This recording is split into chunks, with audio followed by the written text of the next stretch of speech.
Voilà, bonjour, c'est Cécile et donc j'étais venue faire une vidéo il y a quelque temps et depuis, ben, j'ai trouvé ça très intéressant de faire une vidéo pour partager avec vous. Euh, donc euh, c'est pas très facile en ce moment pour moi parce que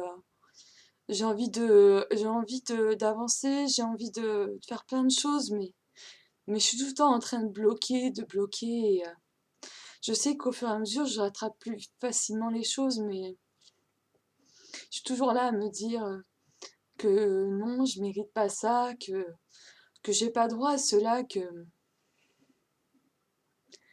j'ai pas le droit de croire que j'ai le droit d'être chanteuse, que j'ai le droit de vivre ma passion, que je dois me cantonner à cette vieille image, l'image de cette mère que j'avais qui était dépressive, que j'ai pas le droit j'ai pas le droit de vivre autrement en fait. Alors là, je suis tous les jours à essayer des fois ça va mieux et des fois je vois que tout s'enchaîne, que tout s'enchaîne beaucoup mieux et que quand j'ai perdu ma concentration, que j'ai pas réussi à travailler du tout, j'arrive en cours de musique et là, j'arrête de culpabiliser sur le fait que j'arrive pas à me concentrer, que j'ai pas réussi à me concentrer avant et j'essaie vraiment d'être présente là et de faire le mieux de ce que je peux au moment où je suis là. Mais des fois, comme ce matin, j'ai pas pu faire ce que j'avais à faire et puis, euh, et puis en fait, j'ai craqué. J'en pouvais plus, en fait, j'avais l'impression de garder trop de pression sur moi, trop d'énergie fatigante, c'était trop, je devais gérer ça, sauter partout pour gagner de l'argent, sauter partout pour que mon père n'ait plus encore à s'inquiéter une fois de moi. Pourtant, et je pense, enfin, il sait très bien que je suis tout à fait capable de me débrouiller, mais à chaque fois que je le vois, je sens en fait qu'il a peur, qu'il s'inquiète pour moi. Il se dit, j'ai 27 ans, est-ce que je vais y arriver? Est-ce que sa fille va y arriver? Est-ce que tous ses enfants vont y arriver? Je suis l'aînée. Et en fait, il pense croire que chez les autres tout va bien et que chez nous trois tout va de travers. Mais c'est peut-être pas vraiment le cas après. En tout cas, ben, j'essaie de faire de mon mieux et puis voilà. Et donc, plein d'expériences qui n'arrêtent pas de s'accumuler. Qu'est-ce que je vais faire en fait? Peut-être que je me jette trop partout, peut-être que c'est pas vraiment ce qu'il faut que je fasse. Et, euh, et là, je fais une petite vidéo parce que je sais que la dernière fois, ça m'a fait beaucoup de bien de, de dire tout ce que je ressentais à ce moment-là. Donc, je sais, ma voix doit paraître un peu émue parce que c'est vrai que ça fait longtemps.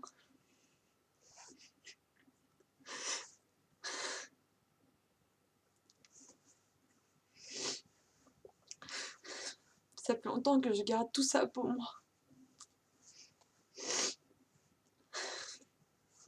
Que j'essaie d'être forte, que j'essaie de faire tout ce qu'on attend de moi, que j'essaie d'être à la hauteur de tout,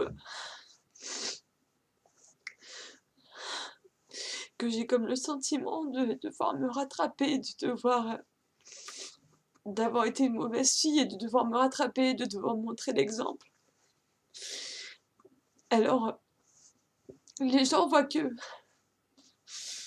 me voient bien, mais au fond,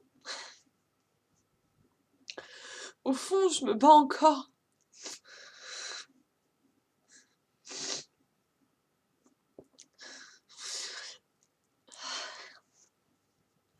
J'arrive à le faire mieux qu'avant.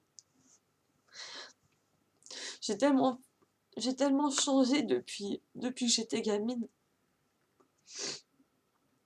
J'ai tellement changé. De la peur du public, maintenant je suis capable de lever des gens, les faire applaudir, de leur donner du plaisir, de leur partager du bonheur, mais des fois je ressens encore ça. Et là, bah, j'avais besoin d'exprimer. Mais c'est vrai que tout le monde me connaît pour... tout le monde me connaît dans mon entourage, ils voient une personne très positive qui parle jamais de malheur, qui parle jamais de ci, de ça. Mais au bout d'un moment, moi aussi, il faut que j'extériorise à un moment donné. Et puis donc, voilà. Et ce qui me fait craquer aussi, là, actuellement, c'est que j'ai fait une période de vide. J'ai souvent des périodes de vide que j'arrive pas encore à gérer et accepter. Plein de périodes de vide comme ça. Et je me suis dit, il faut que je fasse un acte marquant pour passer sur ce phénomène. Et donc voilà, je me suis dit, pour expulser tout ça et pour retourner dans une bonne atmosphère, j'avais envie de partager avec vous et puis voilà. Et là, ça me fait du bien de dire tout ça.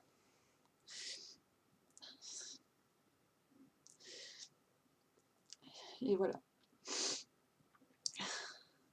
Bonne journée à vous tous. Et puis, c'est vrai que être heureux, c'est vraiment pas facile. Surtout quand tu t'es pas habitué à être heureux. Tu te dis comment je vais faire. Donc voilà. Merci à vous si vous m'avez écouté jusqu'à la fin. Après, je demande rien.